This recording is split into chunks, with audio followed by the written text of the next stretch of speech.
Minister Subhash శభాష్ అనిపించుకుంటూ ఉన్నారు. చంద్రబాబు నాయకత్వంలో పవన్ కళ్యాణ్ స్ఫూర్తితో, లోకేష్ అడుగుజాడల్లో గంధం పల్లనరాజు మద్దతుతో తోట త్రిమూర్తులు, పిల్లి సుభాష్ చంద్రబోస్ లాంటి ఉద్దండుల ఇలాఖా రామచంద్రపురంలో అనూహ్య విజయం సాధించి చరిత్రను తిరగరాశారు వాసంశెట్టి సుభాష్.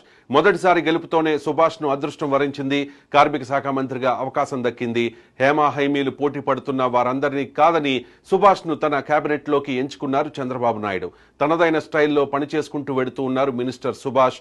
ఒక మంత్రిని అనే అహం, దర్పం ఏమీ లేకుండా, హంగు ఆర్భాటాలకు తావు లేకుండా పనిచేస్తూ ఉన్నారు. కార్మిక శాఖ మంత్రిగా తన శాఖ మీద పట్టు పెంచుకుంటూనే కార్మికుల సంక్షేమానికి పాటుపడుతూ, కార్మికుల సమస్యల్ని తీరుస్తూ శభాష్ అనిపించుకుంటూ ఉన్నారు సుభాష్. కేబినెట్ లో ఉన్న తన సహచర మంత్రులతో పనిలో పోటీ పడుతూ ఉన్నారు. హాస్పిటళ్లు, స్కూళ్లు, హాస్టళ్లు సందర్శిస్తూ ఇన్నాళ్లు నిద్రపోయినా 5 ఏళ్ల పాటు నిద్ర నటించిన అధికారుల్ని పరుగులు పెట్టిస్తూ ఉన్నారు. ప్రజల సమస్యల్ని అక్కడికక్కడే తీరుస్తూ ఉన్నారు. అవసరమైన వారికి ధన సహాయం కూడా చేస్తూ ఉన్నారు. గంజాయి బ్యాచ్ కు చుక్కలు చూపిస్తూ ఉన్నారు. యానం సరిహద్దుల నుంచి అక్రమ మద్యం రాకుండా అడ్డుకుంటూ ఉన్నారు. వివిధ శాఖల్లో ఉన్న వైఎస్ఆర్ కాంగ్రెస్ పార్టీ వేర విధేయులైన అధికారుల్ని ఉరుకులు పరుగులు పెట్టిస్తున్నారు సుభాష్.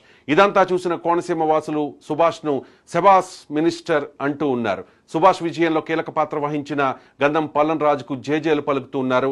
సుభాష్ విజయంలోనే కాకుండా కోనసీమలో కూటమి క్లీన్ స్వీప్ చేయడంలో కీ రోల్ ప్లే చేసిన జీపీఆర్ కు త్వరలో అత్యంత ప్రాధాన్యత గల నామినేటెడ్ పోస్ట్ రాబోతోందనే టాక్ కూడా వినిపిస్తోంది.